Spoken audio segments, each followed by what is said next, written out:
हम दोबारा आ चुके हैं एक बार फिर सेल की दुनिया में। अब हमने देखना है आज जो हम इम्पोर्टेंट ऑर्गेनेली सेल की डिस्कस करने जा रहे हैं वो है सेल मेम्ब्रेन।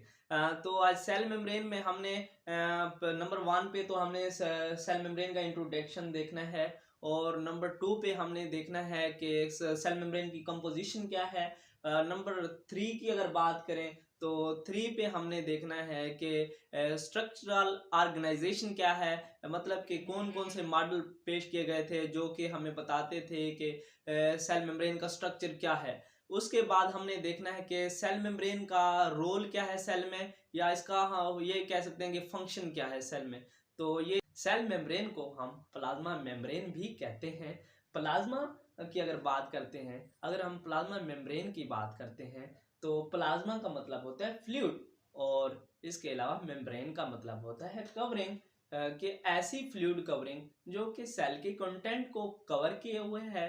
अगर हम फिर डेफिनेशन की बात करें सेल मेम्ब्रेन को, भाई हम डिफाइन किस तरह से कर सकते हैं, it is the outer most boundary of cell.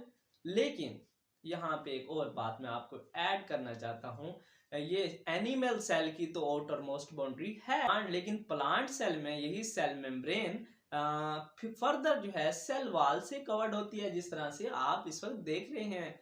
अगर हम सेल मेम्ब्रेन की कंपोजिशन की बात करते हैं तो इसमें 60 से 80% तक प्रोटीन होती है और सेकंड नंबर पर इसमें हमारे पास 20 to 40% तक लिपिड होते हैं और थर्ड पे अगर बात करें तो उसमें स्मॉल क्वांटिटी ऑफ कार्बोहाइड्रेट्स भी होती है। ये इसकी सेल के मेम्ब्रेन की कंपोजिशन थी।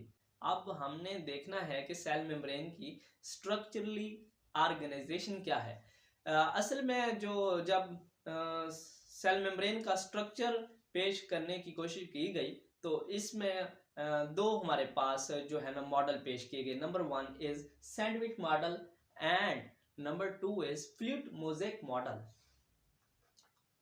सैंडविच मॉडल क्या था? सैंडविच मॉडल में ये था कि लिपिड की जो बाई लेयर है वो आउटर और इनर प्रोटीन की जो लेयर है उसके दरमियान एक सैंडविच है।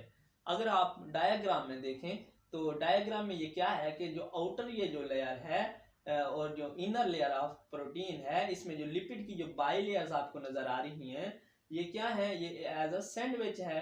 तो फिर हम इसको कुछ यूं डिफाइन कर सकते हैं कि cell membrane is composed of a lipid bilayer sandwich between the outer and inner layer of proteins. तो ये हमारे पास यूनिट मेम्ब्रेन मॉडल था। लेकिन मॉडर्न टेक्नोलॉजीज ये नहीं बात मानती। मॉडर्न टेक्नोलॉजीज ने ये कहती हैं कि ये जो है यूनिट मेम्ब्रेन मॉडल, या जिसको सैंडविच मॉडल भी हम कह सकते हैं, ये वैलिड नहीं है। और जो सेकंड हमने डिस्कस करना है वो है फ्लूइड मोज़ेक मॉडल।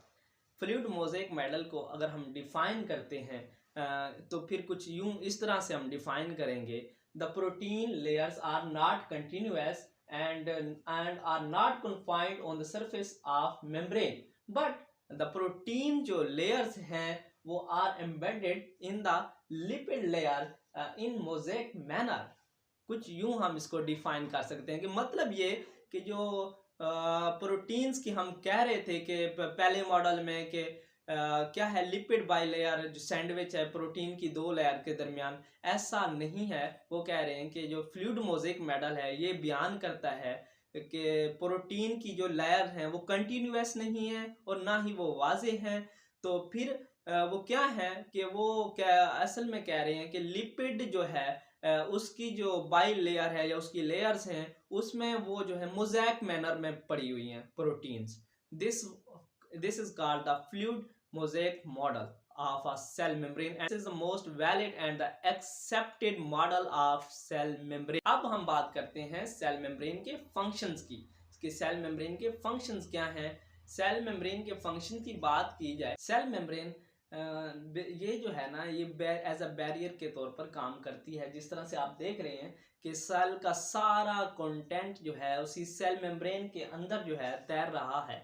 तो ये जो है फिर इन्वायरमेंट, एक्सटर्नल इन्वायरमेंट और सेल का जो इंटरनल कंटेंट है उसके दरमियान एज अ बैरियर के तौर पर ये काम करती है।